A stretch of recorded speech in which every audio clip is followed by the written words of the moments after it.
Programa 31. Cardenismo y reforma agraria. En este programa se destacarán algunas características del cardenismo y de la reforma agraria en este periodo.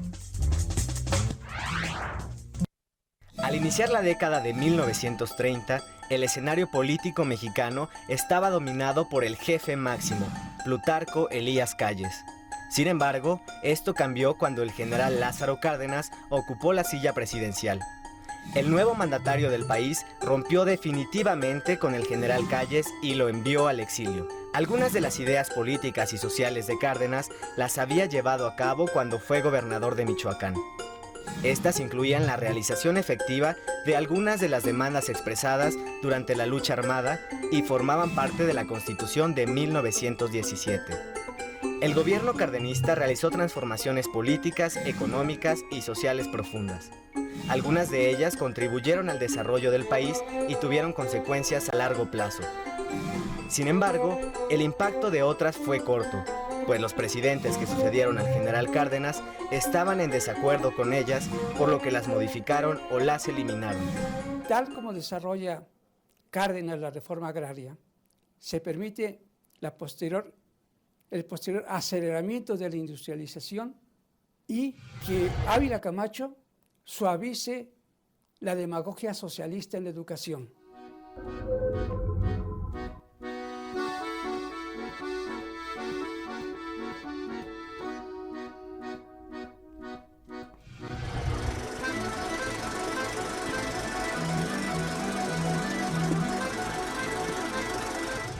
Yo creo que fueron varias. Yo lo plantearé en esos términos. Genéricamente,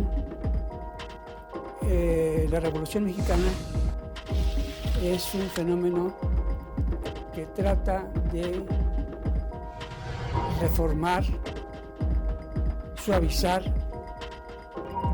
el capitalismo dominante durante la era liberal y que culmina con Porfirio Díaz. En oposición a este capitalismo reformista que cuaja en la Constitución del 17, hay un capitalismo salvaje.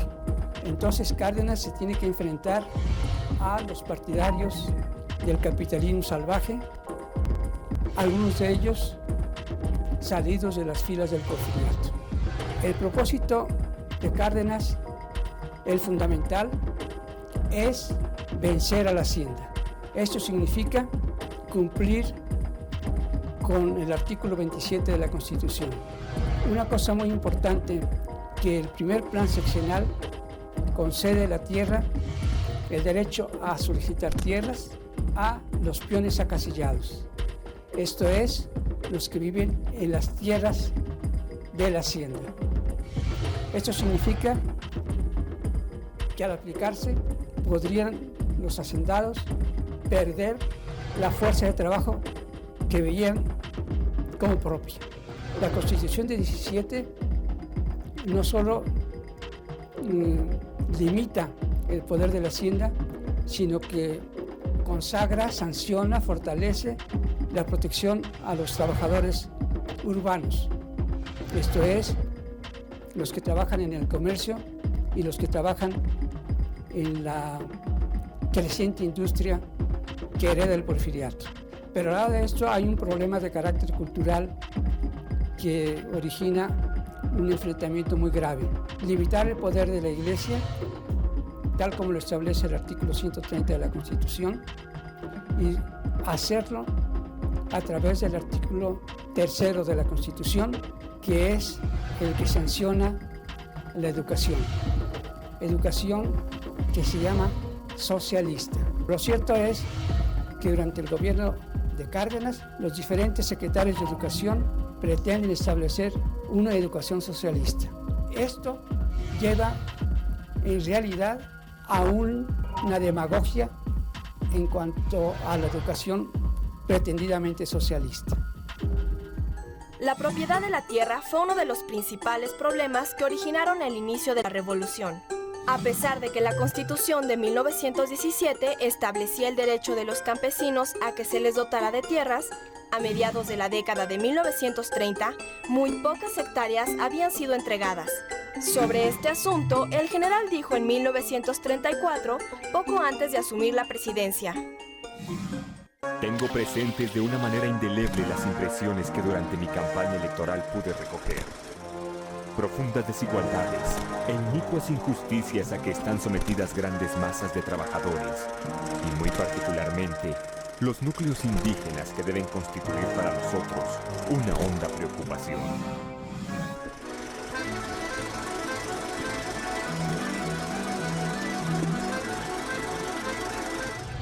Conceder la tierra a los propios peones acasillados le quitaba una base de apoyo muy grande a los hacendados.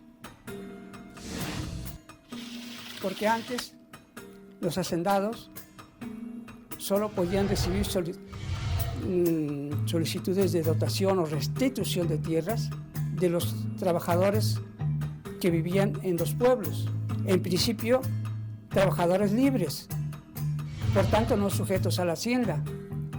Pero cuando aún los propios peones acasillados que están dentro de los linderos de la hacienda reciben la posibilidad de solicitar tierras, eso le quita una base de sustentación muy grande a la hacienda. Hasta el año en que empieza la presidencia de Cárdenas, se había puesto énfasis en diferentes aspectos de la reforma agraria. Por un lado, dotación y restitución de tierras. En este sentido, Cárdenas acelera la dotación y restitución de tierras, el énfasis que pone en el ejido colectivo. Y hay experimentos de ejidos colectivos muy importantes en La Laguna, Coahuila, Durango, con el algodón, en Zacatepec, con el ingenio de Zacatepec, en el cultivo de la caña de azúcar, o en Yucatán, con el ejido colectivo que trabaja en Enequén. Hay pues, dentro de la corriente de la reforma agraria, varias posibilidades.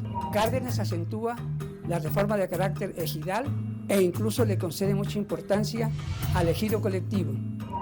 Y es por esto que incluso algunos de los grandes luchadores iniciales de la revolución, nada menos como Luis Cabrera, el teórico de Venustiano Carranza, habla de la revolución de entonces, o sea, la que ponía el énfasis no solo en el ejido, sino en la pequeña y aún en la mediana propiedad. Durante el gobierno de Lázaro Cárdenas se intensificó el reparto de tierras entre los campesinos. A diferencia de los gobiernos anteriores, que se resistían a llevar el reparto agrario hasta sus últimas consecuencias y a acabar con los latifundios, en el cardenismo se dio un fuerte impulso al campo y se repartieron alrededor de 30 millones de hectáreas. Con ello se pretendía atender una de las principales demandas del movimiento armado que inició en 1910 y cumplir con el artículo 27 de la Constitución de 1917. La reforma agraria transformó la propiedad de la tierra, la cual se organizó en ejidos colectivos otorgados a los campesinos para trabajarlos. Esto se reflejó en el crecimiento y prosperidad del mundo rural mexicano.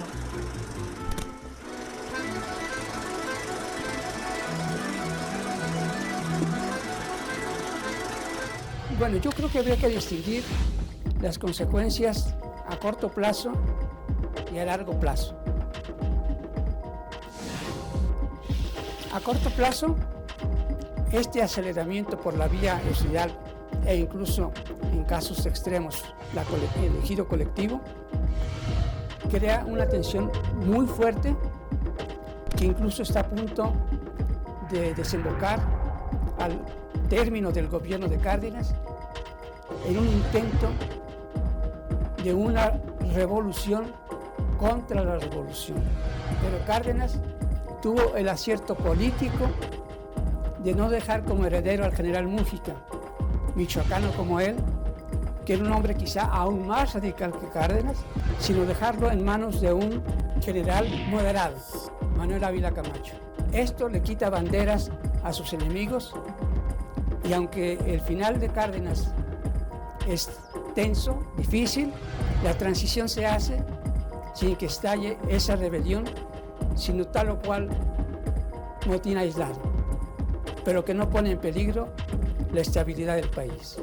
A largo plazo permite que al liquidarse la hacienda haya dos grandes vías en el desarrollo agrario del país: la vía del ejido y la vía capitalista.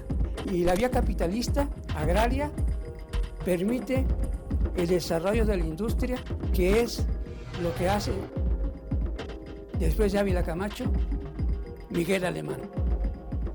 Durante el gobierno del general Lázaro Cárdenas se fortalecieron las asociaciones sindicales y se fomentó el desarrollo industrial nacional. Se decretó la expropiación petrolera como una manifestación de la soberanía del Estado mexicano. Además, se llevó a cabo un proceso de reforma agraria con lo que se cambió de manera profunda el mundo rural y la vida de los campesinos.